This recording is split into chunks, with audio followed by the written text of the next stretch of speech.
Hello, welcome. How's everybody doing today? Chef Rob here. Today I want to show you a very tasty and very easy dish, cinnamon maple pecan rolls. It's simply two steps.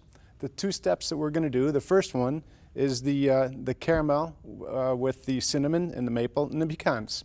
I'm going to add it all into the pan, and we're going to roast it for about 5 to 10 minutes to give it some caramelization.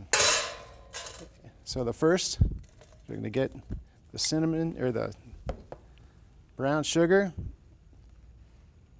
and the maple syrup and the pecans. And the pecans always have to be lightly toasted when you eat them. If they're raw, they just don't taste the same.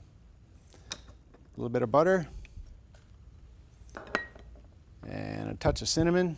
And it's all measured out on the recipe. That's a half a teaspoon of cinnamon and a half a teaspoon of vanilla. Very easy. Okay, we're going to put the top on and we're going to cook this for 5 to 10 minutes. And the idea is to caramelize the sugar and the pecans to give it some nice flavor before we put the rolls in. So we're going to set it at 350 degrees. And we're going to go for 10 minutes. And we're going to hit start. And we're going to cook this once again for 5 to 10 minutes. And we're going to keep an eye on it so we don't over caramelize or burn the pecans. All right, welcome back. We've been toasting these pecans in butter and sugar and caramel for about 5 to 10 minutes. Well, actually about 8 minutes actually has worked very well. And we are ready to go. So we're going to hit pause, and I'm looking at this caramel and I'm smelling it, and it smells nice and caramelly, and I can smell the toasting of the pecans, and it's going to be great. You're going to love it. Now we just arrange. This is the dough, and I took it out of the package so it's easy to display, but these are breakfast rolls that you get in the grocery store. It's pre-made, very easy to handle. Going to make your morning easy. So we arrange them around.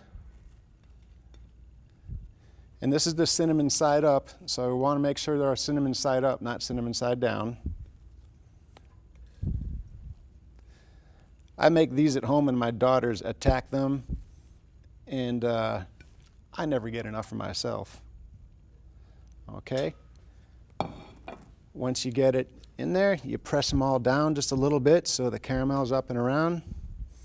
Now that we have all of the cinnamon rolls pressed into the caramel and the pecans, we're going to cover it with tin foil. And the reason we want to cover our rolls with tin foil, the first part of the baking, is because this motor has convection. And convection means it's blowing the hot air around and giving us nice even heat throughout the dome. So we're going to cover it for the first 10 minutes to keep it from overcooking the rolls. And we're going to go back to 350 degrees, the same temperature. And for the time, we're going to cook it under the tin foil for 10 minutes. And we're going to cook that for 10 more minutes. After that, we're going to take the tin foil off, check them out, probably cook them for about 10 to 15 more minutes after that, and then we'll be ready to eat. Welcome back, everybody. I've been smelling this bacon for the past few minutes, and I do believe it's finished. It smells beautiful. So we're going to hit pause, open it up, and you have to be careful when you open these up because it is intense steam baking this, so make sure the steam doesn't get you. Smell it, give it a touch to make sure they're baked. If it does over caramelize because the heat is coming from the top, bake them on rack level 1. Okay, you can make that adjustment. But these look very, very good just the way they are. So what we're going to do is we're going to take our platter, and this is very, very hot, so make sure you're using towels or hot pads. Okay, have it still and flip it over. And pull up the baking pad, and you see the steam. Oh yeah. And there you go. Fantastic. I'm looking forward to eating one. These are cinnamon maple pecan rolls, and you can smell the aroma coming out with the vanilla and the cinnamon and all that flavor. And it's a fantastic Sunday morning item that you can serve with your brunch. I do use chopped pecans. You can use whole pecans. The chopped ones are a little bit easier to eat. The chopped pecans look, the whole pecans look a little nicer, but you can go either way. I like the chopped ones a little bit better. Don't eat it right away. Give it about 5 to 10 minutes to calm down and to lose its intense heat so you don't get blisters in your mouth. Enjoy.